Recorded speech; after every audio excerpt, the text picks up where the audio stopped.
அதாவது நாட்டு நலனுக்காக ஒரு ஆட்சியை நடத்தினால் அந்த ஆட்சிக்கு தலைமை தாங்குகிறவர்கள் நம் மீது தொடுக்கப்படுகிற தாக்குதலுக்கு திறனோடு பதில் சொல்லுவாங்க.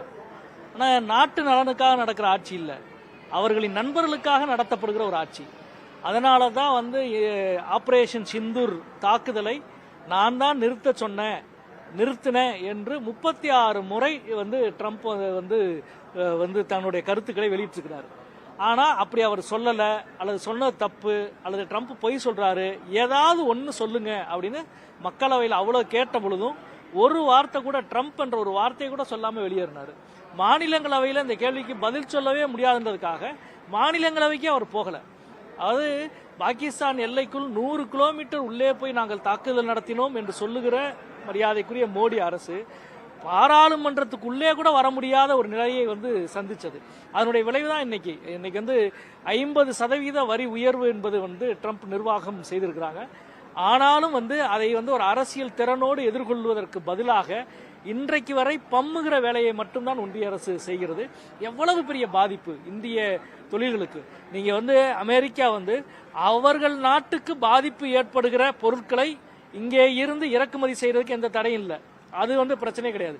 ஆனால் நமக்கு பாதிப்பு ஏற்படுகிற பொருட்களுக்கான தடை விதித்திருக்கிறது. குறிப்பாக ஜவுளி தொழில், டெக்ஸ்டைல் மிகப்பெரிய பாதிப்பை தமிழ்நாட்டில் கோயம்புத்தூர், திருப்பூர், ஈரோடு, சேலம், கரூர் போன்ற மாவட்டங்கள் மிகப்பெரிய பாதிப்பை சந்திக்கிறது. அதே போல கடல் உணவுகள், இன்னைக்கு 500 டன் கடல் உணவு சென்று கொண்டிருந்த கப்பல் திருப்பி அனுப்பப்படுவதாக தகவல்கள் கிடைக்கிறது. இதுவெல்லாம் தமிழ்நாட்டினுடைய, இந்தியாவினுடைய பொருள் உற்பத்தியை மிகப்பெரிய பாதிப்பை உருவாக்கும். இதில் அடிப்படையான கேள்வி என்னன்னா, ட்ரம்ப் நிர்வாகம் சொல்லுகிற மிக முக்கியமானது, ரஷ்யாவிடமிருந்து பெட்ரோலிய பொருட்களை இறக்குமதி செய்வதை நிறுத்த வேண்டும் என்று சொல்லுகிறது. முதல்ல ஒரு நாடு எங்க ஏற்றுமதி செய்யணும், எங்க இறக்குமதி செய்யணும் என்பதை இன்னொரு நாட்டினுடைய அதிபர் சொல்லுவது என்பதை ஏற்கவே முடியாது. அது இந்தியாவுக்கு கட்டளையிட நீ யார்? நாங்க என்ன ஏற்றுமதி செய்யணும், என்ன இறக்குமதி செய்யணும் என்பதை எங்கள் நாட்டினுடைய வெளிநாட்டு கொள்கை, எங்கள் நாட்டினுடைய பொருளாதார கொள்கை, எங்கள் நாட்டினுடைய வணிக கொள்கை தீர்மானிக்கும். எனவே இன்னொரு நாட்டினுடைய சுய உரிமைக்குள் தலையிடுகிற ட்ரம்பினுடைய இந்த அதிகாரத்துவத்தை முழுமையாக நாம் நிராகரிக்கிறோம், எதிர்க்கிறோம். இது ஒரு பக்கம். இன்னொரு பக்கம், ரஷ்யாவிடமிருந்து பெட்ரோலிய பொருட்கள் இறக்குமதி செய்வது யார் என்ற கேள்வி முக்கியமானது. அது இந்திய மக்களுக்காக இந்திய அரசு இறக்குமதி செய்யல, இந்தியாவின் பொதுத்துறை நிறுவனங்கள் இறக்குமதி செய்யல. இன்னும் வெளிப்படையாக சொல்ல போனால் ரிலையன்ஸ் நிறுவனம் 50%க்கும் அதிகமான பெட்ரோலிய பொருட்களை ரஷ்யாவிடம் இறக்குமதி செய்கிறது. இறக்குமதி செய்து இந்தியாவில் சுத்திகரிப்பு செய்து ஐரோப்பிய நாடுகளுக்கு ஏற்றுமதி செய்கிறது.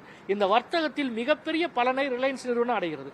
ரிலையன்ஸ் நிறுவனம் அடைகிற இந்த மிகப்பெரிய பலனுக்காக இந்தியாவினுடைய பல 100 நிறுவனங்கள் மிகப்பெரிய நஷ்டத்தை சந்திக்கிற ஒரு நெருக்கடி இருக்கிறது.